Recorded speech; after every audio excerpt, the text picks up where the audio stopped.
ये वैराग्य और घर परिवार छोड़ना, छोड़ छाड़ के जंगल में आ जाना और कुछ साधना करना, जी ये एक जन्म की चीज़ नहीं होता है। जी और सबसे पहले मैं इस बात को आपको बता दूं कि मैंने ऐसा लगता है कि मैंने घर छोड़ दिया, माता पिता को छोड़ दिया, रिश्ते नातों को छोड़ दिया, घर परिवार मतलब सब कुछ छोड़ दिया, लेकिन ये सत्य नहीं है।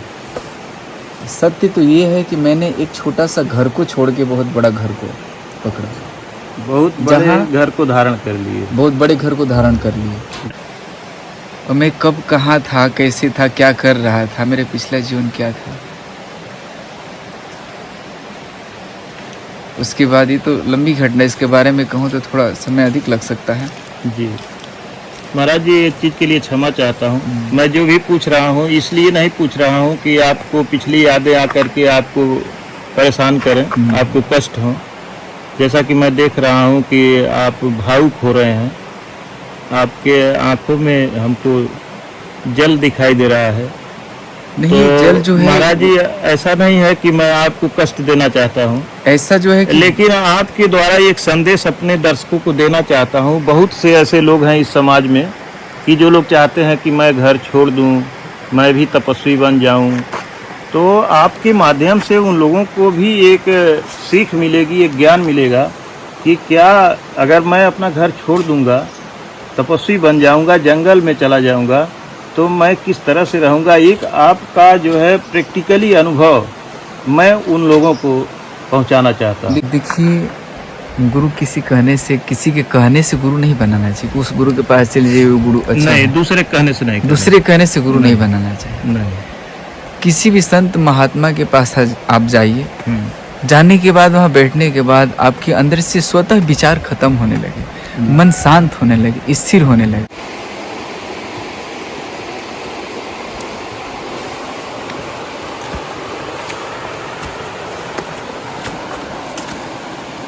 राधे राधे दोस्तों, मैं इस समय चित्रकूट के जंगलों में हूँ और ताठी घाट पर हूँ।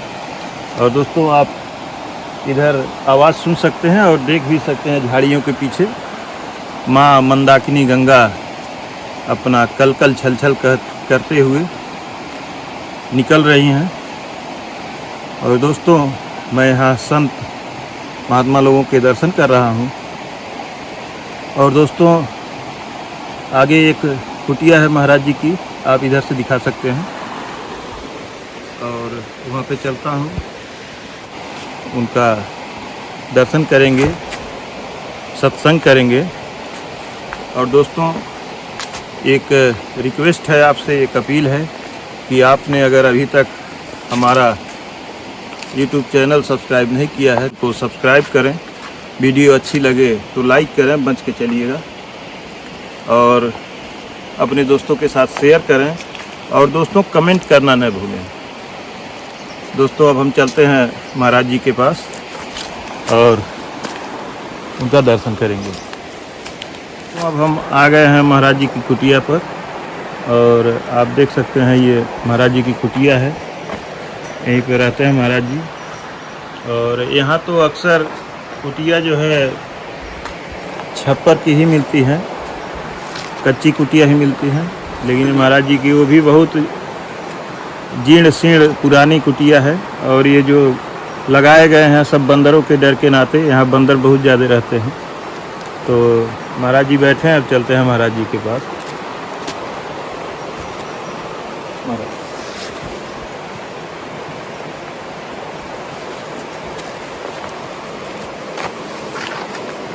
दोस्तों, हमारे साथ महाराज जी हैं। महाराज जी से कुछ ज्ञान की बातें करेंगे। महाराज जी, आप कितने दिन से संत वेश धारण किए हैं? पूरी तरह से संत वेश धारण मैं लगभग 7-8 साल से किया हूँ, लेकिन मैं इस क्षेत्र में 18-20 साल से अच्छा। हूँ। और मैं गुरु के द्वारा बताई हुई साधना लुक छिप के कर रहा था। लेकिन एक समय की बात है कि मन में ऐसा ख्याल है कि नहीं, मुझे फुल्ली इस कार्य को करना चाहिए, जी 100% इसमें मन लगाना चाहिए। जी और लगभग 7-8 साल से पूरी तरह से मतलब इसमें भेष धारण करके हम निकल पड़े और आज यहाँ चित्रकूट तक है। जी दोस्तों, महाराज जी की पढ़ाई लिखाई भी बहुत अच्छी है, क्वालिफिकेशन भी बड़ा अच्छा है महाराज जी का, और कई कलाओं का महारत हासिल है महाराज जी को। और महाराज जी, ऐसा क्या हुआ हर काम में इतने निपुण होते हुए आपको वैराग्य कैसे आ गया दिमाग में कि हम वैराग्य धारण कर लें? ये जो है दुनिया की चकाचौंध भरी ज़िंदगी छोड़ करके आप वैराग्य धारण कर लिए।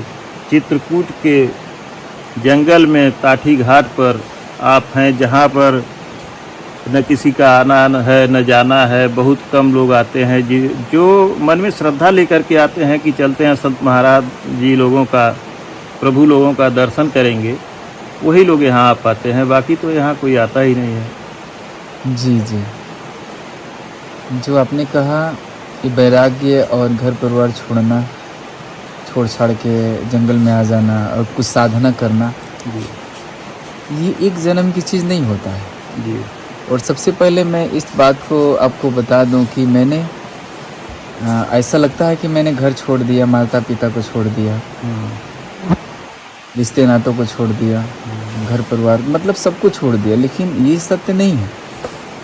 सत्य तो ये है कि मैंने एक छोटा सा घर को छोड़ के बहुत बड़ा घर को पकड़ा, बहुत बड़े घर को धारण कर लिए, बहुत बड़े घर को धारण कर लिए। जी और वहाँ तो एक माँ, एक पिता, एक भाई, एक बहन, ना जो कुछ भी परिवार में तो कमी होते हैं ना, जी लेकिन अब तो बहुत बड़ा परिवार हो गया।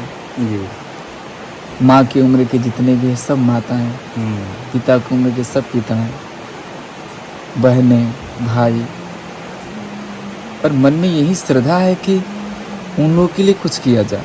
जी आज मैं जंगल में आके कुछ त्याग तप साधना जो कुछ भी मैं कर रहा हूँ, मुझे भी एक दिन जंगल से समाज की ओर जाना है कि मैंने जो पाया सबको बताने के लिए, जनाने के लिए कि आप लोग भी इस रास्ते पे आ जाओ। और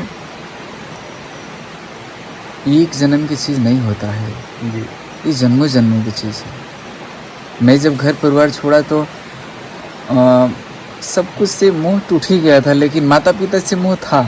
जी माता पिता से मोह था, लेकिन एक दिन ऐसा कृपा हुआ गुरु महाराज की। जी हमारे गुरु महाराज परम पूज्य परमहंस स्वामीनंद जी महाराज हुए, जी जिनका पटना डिस्ट्रिक्ट में विक्रमपाली जो है भीटा करीब, वहाँ उनका आश्रम है। उनकी ऐसी कृपा हुई कि हमारा पिछला जीवन दर्शन हुआ। अच्छा, पिछला जीवन दर्शन हुआ और मैं कब कहाँ था, कैसे था, क्या कर रहा था, मेरे पिछला जीवन क्या था। उसके बाद ये तो लंबी घटना, इसके बारे में कहूँ तो थोड़ा समय अधिक लग सकता है। जी महाराज जी, एक चीज़ के लिए क्षमा चाहता हूँ। मैं जो भी पूछ रहा हूँ इसलिए नहीं पूछ रहा हूँ कि आपको पिछली यादें आकर के आपको परेशान करें, आपको कष्ट हो। जैसा कि मैं देख रहा हूँ कि आप भावुक हो रहे हैं, आपके आंखों में हमको जल दिखाई दे रहा है।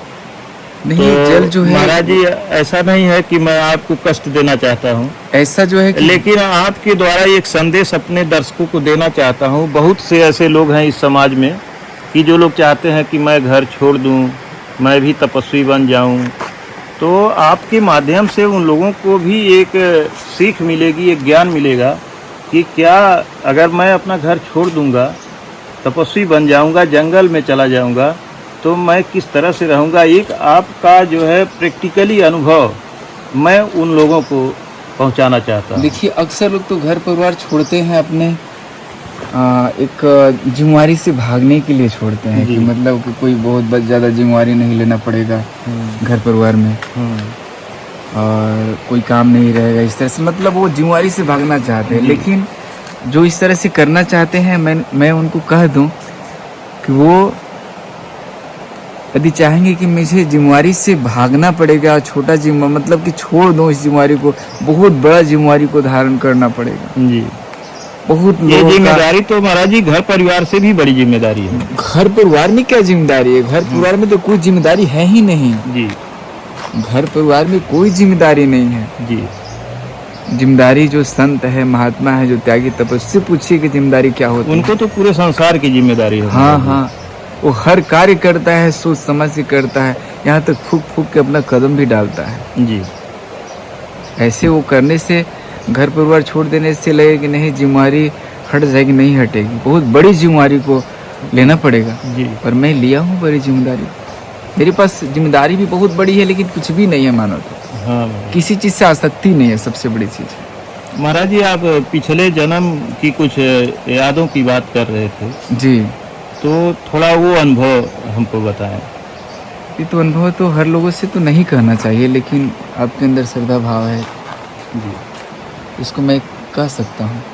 जी और ये सत्य यही है कि किसी एक जन्म में कोई साधु संत महात्मा नहीं बनता है।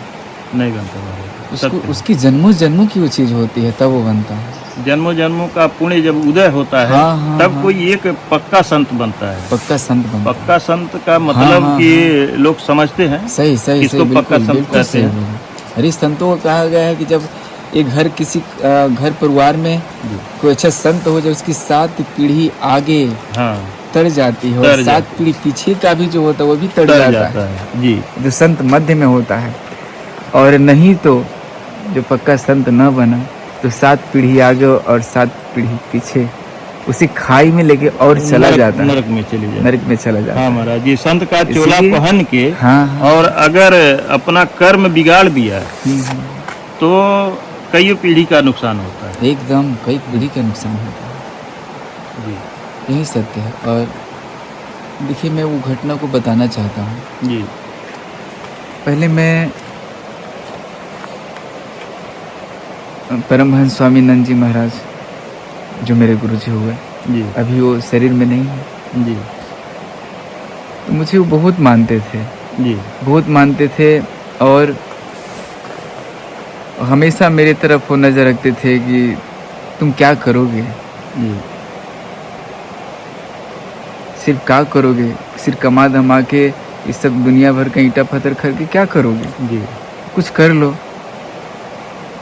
तो मैं उनकी बातों पे ध्यान नहीं देता था। उनके आश्रम पे आता जाता था, लेकिन उनके बातों पे ध्यान नहीं देता था। जी बातों पे ध्यान नहीं देते थे, थोड़ा लड़कपन भी था मेरे तरफ, जी लेकिन अक्सर उनकी सेवा में मैं रहता था। जी मैं कहीं भी रहे तो अक्सर मुझे गुरुजी के यहाँ लोग मुझे पाते थे कि हम वहीं रहेंगे, जी लेकिन उतना पौड़ता नहीं थी मेरे पास। कुछ दिन रहते थे, फिर चले आते थे, अपने गांव चले आते थे, फिर जाते थे, कभी जाए तो फिर कुछ दिन रहे, फिर आ जाते थे। समय ऐसा भी होता था कि बाबा मुझे रखना भी चाहते थे तो मैं नहीं रहता था, गांव की तरफ खींचे चला जाता था। जी और मैं पढ़ाई लिखाई करके नौकरी की तैयारी भी करता था। जी माता पिता जी ने मुझे पढ़ाता लिखाता था, और इसलिए कि कुछ स्वार्थ थी हमसे, जी तो मेरे भी मन में ये चीज़ हो गया था कि नहीं, कमाऊँ मैं कुछ नौकरी वोकरी करके, और इन लोगों को जीवन को पार करके फिर मैं छोड़ दूंगा घर को पूरी तरीक़े से। जी तो मैं नौकरी की तैयारी भी करता था। मैं 2 बार BSF का दिया, नहीं हुआ। एक बार मैं SSB का दिया, जी तीसरी बार में सब कुछ हो गया, जी सब कुछ हो गया। मेरे पिताजी भी प्रयास किए कि नहीं, कुछ पैसा देकर भी और मेरिट में नाम वगैरह आ जाए तो जी। मैं मंगवा दूँ। जी मैंने उनसे बोला कि नहीं, मुझे आप पैसा दीजिएगा तो मैं नौकरी नहीं करूँगा। जी तो पिताजी ने बोला ठीक है, आपको आपकी मर्जी, आप जिस तरह से आप करना चाहते हैं करें, क्योंकि अब उम्र भी है और आगे भी आप मतलब कि कर सकते हैं। जी फिर धीरे धीरे मतलब होते गया, लेकिन मेरा मेरिट में नाम नहीं आया। जी मुझे बड़ी खुशी हुई, मुझे बहुत खुशी हुई। यार नहीं आया तो बहुत अच्छा मतलब होगा। मेरी में नाम नहीं आया तो आप खुश हुए? मेरिट में नाम नहीं तो मैं खुश हो गया, जाने दो कम से कम पिंड छूटा है। पिंड छूट गया। और बहुत लोग कुछ पैसे लेके बच्चों लोग इधर उधर पैसे दे के अपना मेरिट में नाम, उसका जमाना है ये सब, इधर उधर किए थे लोग। कुछ दिन बाद पता चला कि वो भर्ती कैंसिल हो गई। बताइए, जो पैसा है तो उसका पैसा ही फंसा होगा। और हमारा तो कम से कम इससे जान बचा। मुझे घर भी छोड़ना था, कहीं घर के ये भी ऑब्जेक्शन होता कि नौकरी भी तो नहीं किया और पैसा ही फंसा के चला गया, इससे बचे। अब मेरे मन में पूरी तरह से हो गया कि मुझे अब पूरी तरह से घर परिवार को त्याग कर देना है। मैं इस समय अब ऐसा हुआ कि मैं अब निकलने वाला था वहाँ से, घर से। मेरे पास घर का कुछ मार्केटिंग वगैरह मैं कुछ करता था, मेरे पास कुछ सिक्के खुदरे पैसे रहते थे, तो मेरे पास लगभग 100-150 रुपये होंगे। बोले कि अब कल निकल जाएंगे, कल निकल जाएंगे। फिर मैं बक्सर स्टेशन पे गया, और बक्सर स्टेशन पे जाने से पहले किसी के मोबाइल से, मेरे साथी कोई था, उसके मोबाइल से मैंने ट्रेन देखा जी। जब मैंने ट्रेन देखा तो ट्रेन 10-15 मिनट समय तक खुलने वाली, मैं 10-15 मिनट में वहाँ बक्सर नहीं जा पाता जी। 10-15 मिनट में बक्सर नहीं जा पाता जी। तो क्या हुआ कि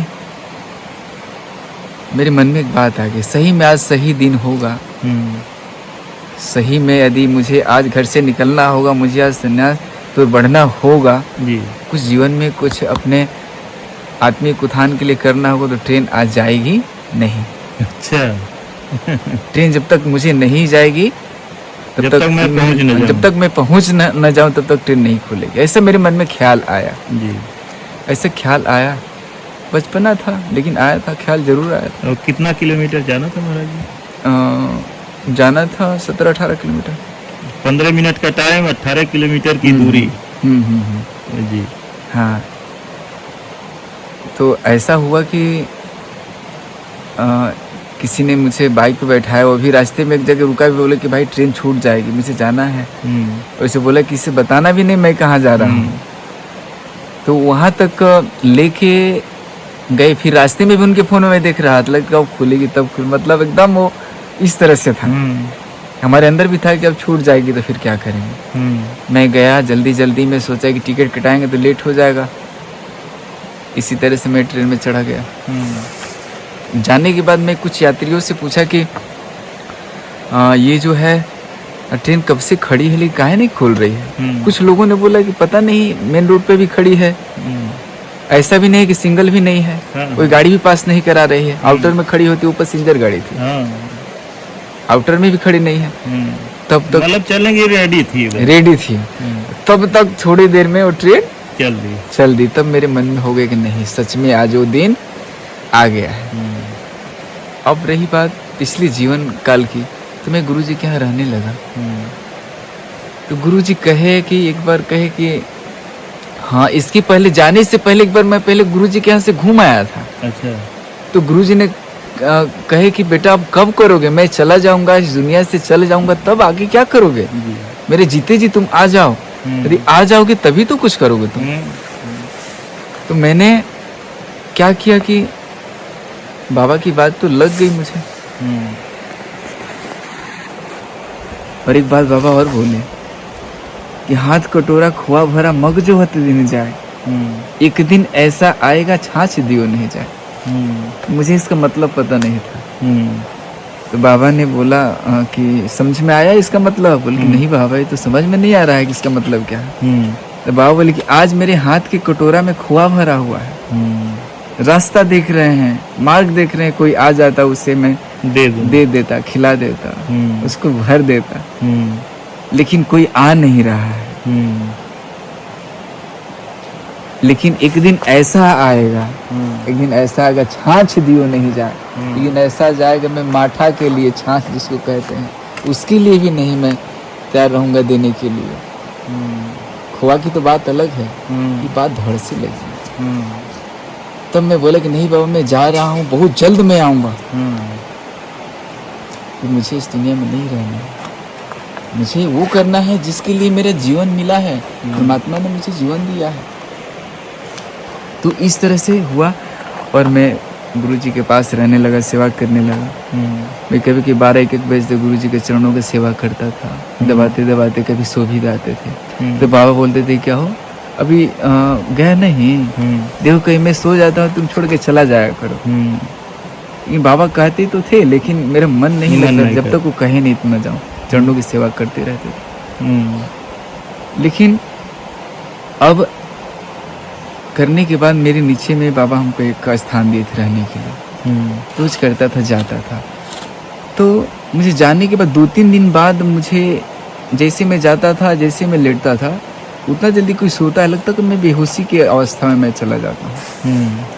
और लगता है कि बाबा आ रहे हैं, गुरुजी आ रहे हैं हमारे। जब गुरुजी आ रहे हैं मैं उठ के वो आसन छोड़ देता था। मैं नीचे बैठ जाता था, बाबा को उससे बैठाता था। तो बाबा पहला दिन मुझे स्वामी विवेकानंद के बारे में बताया। अच्छा, उनकी पूरे जीवन काल की घटना को बताया। मतलब ये नींद में होता था? ये नींद में नहीं होता था, लेकिन जैसे मैं आते आते ऐसा होता था कि मैं लगता था कि मैं बेहोश हो गया, इससे मैं अचेत हो जाता। बेड पे पड़ने के बाद मुझे पता नहीं चलता था, लेकिन लगता था कि मेरे सामने कुछ इस तरह से चलने लगा। मैं बताने के लिए इस तरह से कह रहा हूँ, लेकिन मुझे रियलिटी दिखता था हर चीज़। ऐसा आते बेड पे जैसे पड़े तो ऐसे लगता था कि कुछ अलग चीज़ स्टार्ट हो गई। होने के बाद जैसे मैं उस तरह से होता था तो लगता बाबा आ रहे हैं। बाबा आए तो मैं अपना स्थान को छोड़ देता था, गुरुजी को वहाँ बैठाता था और बाबा के सामने में बैठ जाता, नीचे में बैठ जाता था नीचे में। और बाबा मुझे पहला दिन स्वामी विवेकानंद के बारे में बताए, पूरा उनके जीवन काल ऐसे थे, मतलब उनके जीवन में जो भी था ऐसे बताया उन्होंने। फिर ये हो रहा है। फिर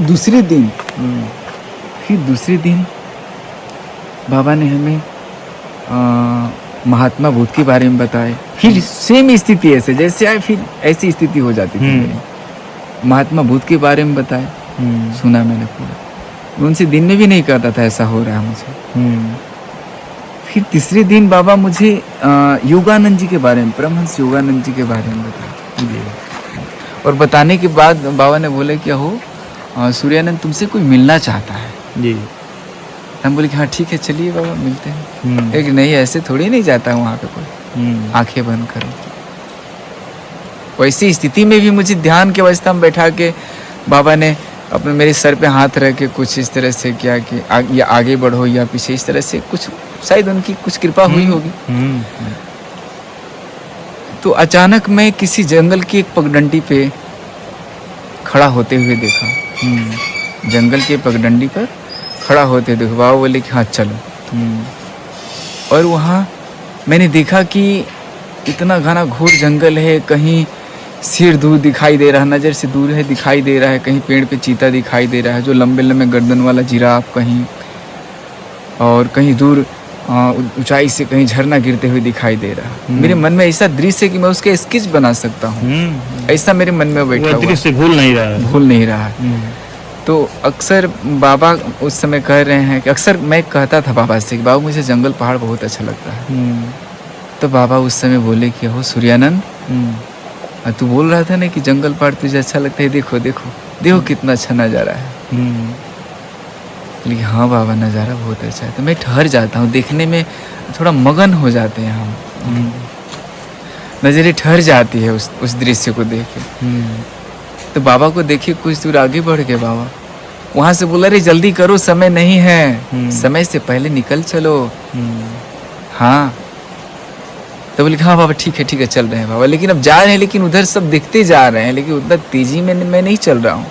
लगता कि कितना पुराना जगह है मेरा ये। जब मैं वहाँ गया, जाने के बाद बाबा एक गुफे के सामने ले जाके मुझे खड़े किए। गुफे के इस बगल बाबा खड़े हुए और गुफे की इस बगल मैं, दाहिने बाबा बाएं में खड़ा।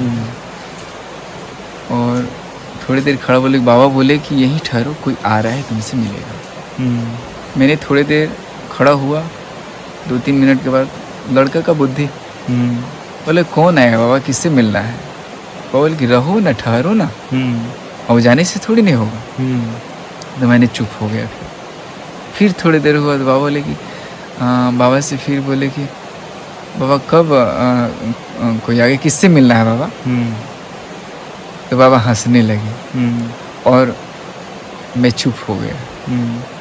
इतने देर में मैं चुप हो गया और उस गुफे से हल्की धुंध, इतना सुगंधमय धुंध आ रही थी और संगीतमय ऐसी ध्वनि, लग रहा था ऐसा कुछ यंत्र बाज बज रहा है कि जिसको सुनने मात्र से लगता था कि मन स्थिर शांत हो रहा है, धीर हो रहा है। इस तरह से तब तक मुझे कोई खड़ाओं की आवाज़ सुनाई दी। तब मुझे लगा हाँ कोई आ रहा है।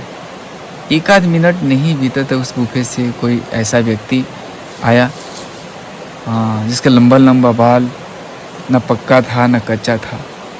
उम्र करीब मानिए कि 35-40 के करीब इस तरह से लग रहा था। मतलब बाल ना पूरी तरह से पक्का था ना कच्चा था, हल्का हल्का, लेकिन पक्का चारों तरफ था और कच्चा चारों तरफ था, इस तरह से था। कमर में गिरुआ लपटे हुए और जैसे मुझे वो देखे तो मुस्काए, बोले कि अच्छा आ गया। जैसे आ गया बोले तैसे मैं, अब मुझे ये मेरे मन में कि मैं साष्टांग उनको दंडवत किया, प्रणाम किया और मैं दंडवत किए रहा हूँ, उनके पैरों पे मेरा सर है। फिर वो बोले कि आगे इनके बाल मुड़ के आगे जो भी दीक्षा क्रम करना है करिए, पिछले जीवन में तो गुरु रह चुका है। आगे बाल मुड़ के इनका जो कुछ भी करना है करें। उन्होंने कहा इस बात को कि पिछले जीवन में तो गुरु रह चुका है, मार्गदर्शन करने वाला, इस तरह से उन्होंने कुछ बोला। तो मैं अब इतनी देर ठहरने के बाद हम भी खड़े हुए देखे, एक बार नज़र में भी नज़र मिला। फिर उसके बाद मैंने बाबा की तरफ देखा, क्या बोल रहे हैं, और इशारा की दिखाया कि इस तरह से आश्रम पे चले जाइए। आप जिधर से आए वो रास्ता अच्छा नहीं था, ये रास्ता अच्छा है, एकदम सीधे कुटिया तक जाए। तो बाबा ने बोले कि हाँ चलो सूर्यानंद चलो। अब बाबा उसी समय से हमको बोल रहे कि आगे चलो, तुम आगे चलो। तो मैं बोलो आगे बाबा, हम आप गुरुजी हैं, हम आगे कैसे चलें आपके? मैं आप आगे आगे चलिए, मैं पीछे से चलता हूँ। तो उससे बाबा बोले कितने दिन तक पीछे चलोगे? आगे चलो। और वो रास्ता इतनी अच्छी रास्ता, इतने लग रहा था कितनी पीली मिट्टी से लिपा हुआ है रास्ता, एकदम चमकीला रास्ता, लग रहा था कि वो रास्ता खुद जल रहा है, धधक रहा है। उस रास्ते से बाबा हमको आगे आगे पीछे पीछे बाबा। फिर भी मैं उस रास्ते में ही मन हो रहा है कि बाबा आगे चलते, मैं पीछे चलता। तो जब मैं बोल रहा हूँ तो बाबा कह रहे चलो ना तुम, हम है ना, तुम्हारे साथी तो है। तब मैं अचानक पता चला कि मैं कुटिया पे आया। जैसे लगी कि मैं कुटिया होता, इससे मेरी आंखें खुली और मन में एक अलग खुशी की लहर आई। मैं रोज के प्रति अपने गुरुजी को नाश्ता, सुबह से माता जी मेरी जो थी, गुरुजी मेरे गृहस्थ थे जी, माता जी ने सुबह का नाश्ता देती थी, तो मैं ले जाके वहाँ पे गुरुजी को देता था जी। तो बाबा देखिए हमको तो बड़ी मुस्काए सुबह सुबह। अच्छा, हाँ बहुत मुस्काए। तो मैं भी मुस्काया, लेकिन किसी से कोई कुछ कहा नहीं जी। तो फिर उसके बाद गुरुजी ने बोले क्या हो सूर्यानंद, ऐसा है कि तुम एक सतीश जी थे वहाँ बाबा के बड़ी करीब, उनका आना जाना होता था, वो बड़ी करीब रहते थे। बोले कि सतीश सिंह जी को बोल देना कि वहाँ जाके नाई को बोल देंगे ये जो छोड़ छूट कर्म करने के लिए, बाल मुड़ने के लिए जी, बाबा जी ने बोले। तो बाबा बोले कि हाँ। फिर मैं अगले दिन या शाम को आए तो मैं उनसे बोल दिया। तो फिर एक दिन बाबा बोल रहे कि हो तुम्हारा बलवा अच्छा लगता है, मुड़वा दिया जाए। तो फिर हम हंसने लगे। बोले बाबा बलवा में क्या है, हम तो इस पूरे जीवन को ही मैं मतलब कि अब कोई मतलब नहीं रहा, बाहरी कोई भी चाकचुक से कोई मतलब नहीं है। मैं जानना चाहता हूँ, अपने आप को जानना चाहता हूँ, और ये बाल दाढ़ी और वेशभूषा में क्या रखा है। तो बाबा बोले कि हाँ। तो फिर एक दिन बाबा बोले क्या हो सतीश को माना कर देना कि फिर क्या बुलाएंगे। तब मैंने बोला बाबा से कि बाबा मैंने ऐसा ऐसा देखा और आप ही कृपा से मैंने देखा और आप ऐसे बोल रहे हैं। तो बाबा बोले कि आपको याद है ये सब चीज़, याद है आपको ये चीज़? कि हाँ बाबा याद तो है, एक बड़ी कृपा है कि तुम्हें याद है। और बेटा जो तुम्हारा अधूरा कार्य है छूटा हुआ कौन पूरा करेगा? अपना अधूरा कार्य छूटा हुआ खुद ही पूरा करना पड़ता है। उसके पहले मेरे माता और किसी से मोह नहीं था, लेकिन माता पिता से मोह था। लेकिन उसके बाद से मेरे माता पिता से भी मोह खत्म हो गया। तो क्या महाराज जी अब माता पिता से बात होती है? अब बात नहीं होती है, लेकिन कभी कभी मेरे एक भाई है मेरे, काफ़ी वो मुझे मानता है, मेरे बताए हुए मार्गों पर भी चलता है। वो कभी कभी करता है, शायद कभी कभी माता जी से कभी कभी भाई आपका? छोटा भाई वो बात करवा देता है। अच्छा। लेकिन अक्सर नहीं होता है हमसे। बात भी होती है, 1-2 मिनट बात होता है फिर। महाराज जी अब आपसे कुछ ज्ञान की बात लेना चाहेंगे। जी जी जी। हमारे दर्शक बहुत से सवाल पूछते हैं हाँ कि जब भी किसी संत के पास जाइए तो थोड़ा ये पूछिए, बताइए कि ध्यान कैसे लगाया जाता है, किस मंत्र का जाप किया जाता है। तो दोस्तों ये तो मैं खुद कह सकता हूँ कि मंत्र का जाप कोई महात्मा आपको नहीं बताएंगे कि आप ये करिए, आप अपना गुरु करिए। आपको आपके गुरु ही बता सकते हैं कि आप किस मंत्र का जाप करिए। जो मंत्र आपको मिलेगा, जो आपको मंत्र देगा वही आपका गुरु है। हाँ। तो अपने गुरु से मंत्र के बारे में पूछिए कि कौन से मंत्र का जाप करूं। और दूसरा ये चीज़ महाराज जी आपसे हम पूछेंगे कि ध्यान कैसे लगाएं, ध्यान को स्थिर कैसे किया जाता है। कोई गृहस्थ हो या कोई भी हो, अगर वह साधना करना चाहता है, ध्यान लगाना चाहता है, तो ध्यान को कैसे केंद्रित करे, ध्यान कैसे लगाए? देखिए ध्यान में विशेष बाधा मन ही तो होता है। जी। ध्यान में विशेष बाधा कोई पहुंचाने वाला कोई चीज़ है तो मन ही है। मन है। और मन ही ध्यान में मन भी लगाता है, लेकिन अलग अलग समय की स्थिति है। जिस तरह से वही घोड़ा एक दिन पीठ पे नहीं बैठने देता है, लेकिन वही घोड़ा एक दिन पीठ पे बैठ के दौड़ाता है सही सलाम, क्योंकि उस पे एक अनुशासन करना पड़ता है ना। उसको अपने अनुसार उसको चलाया जाता है, उसको बहुत ज़्यादा उसको तोड़ मरोड़ किया जाता है जी। उसके लिए। और रही बात मंत्र की, जो आपने बातें कहा, जो मंत्र वही जो मन को तिरोहित कर दे। यदि किसी को कोई गुरु करने से यदि आपका वो गुरु मन लायक, हाँ सबसे बड़ा चीज़ है कि गुरु किसी को कैसे कर लीजिएगा, जिस पे आपको श्रद्धा विश्वास भाव प्रेम जगे, उससे आप गुरु। ये भी चीज़ मैं आपसे महाराज जी पूछने वाला था कि गुरु किसे बनाए, लेकिन पहले आप थोड़ा ये बताएं कि ध्यान कैसे लगाएं। देखिए ध्यान तो पहले गुरु बनाना ही पड़ेगा।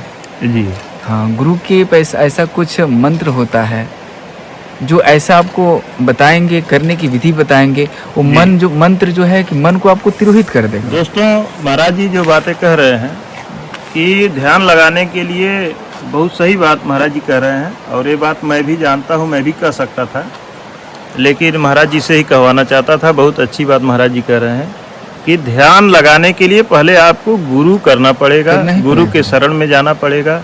गुरु ही आपके ध्यान को केंद्रित करेंगे, आपको मंत्र बताएंगे कि इस मंत्र का जाप करिए, कैसे ध्यान किया जाता है, कैसे ध्यान लगाया जाता है, ये सारी बातें गुरु ही बताएंगे।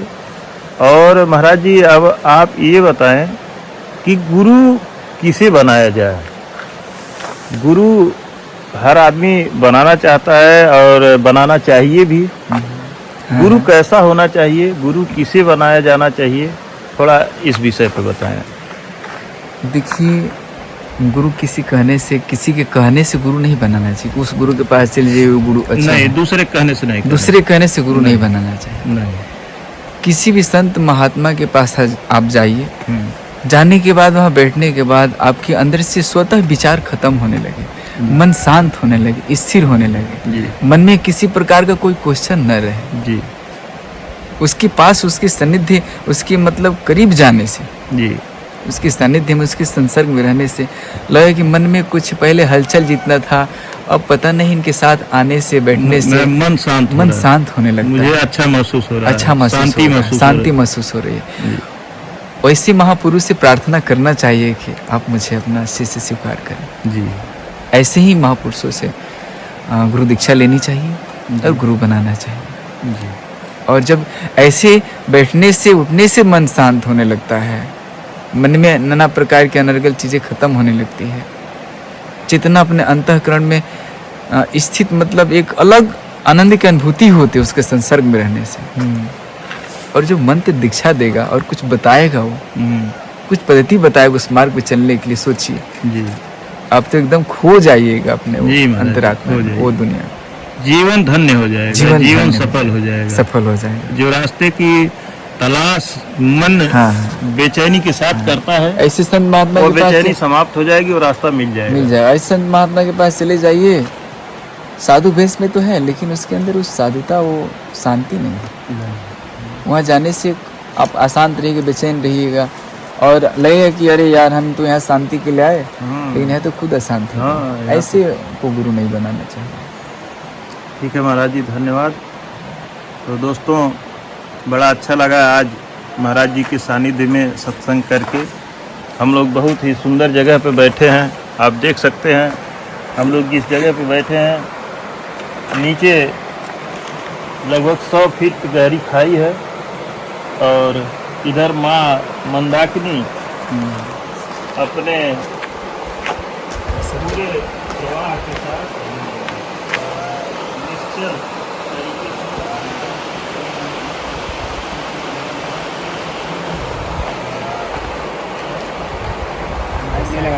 क्या सुना है। अक्सर इधर नदी की इस बगल अक्सर संत लोग रहते हैं, उधर अधिकतर जानवर लोग रहते हैं। दोस्तों, ये ऐसा स्थान है, ये माँ मंदाकिनी गंगा का ऐसा तट है कि इस तट पे संत लोग रहते हैं, भगवान लोग रहते हैं। और नदी के उस पार, गंगा जी के उस पार सब हिंसक पशु रहते हैं, इधर भी आया करते हैं। अधिक मात्रा में भालू। और कहते हैं, एक संत जी ही बताए कि संत, सांप और शेर तीनों से गहरी दोस्ती है। हाँ, ये एक दूसरे का किसी का क्षति नहीं करते। नहीं करते।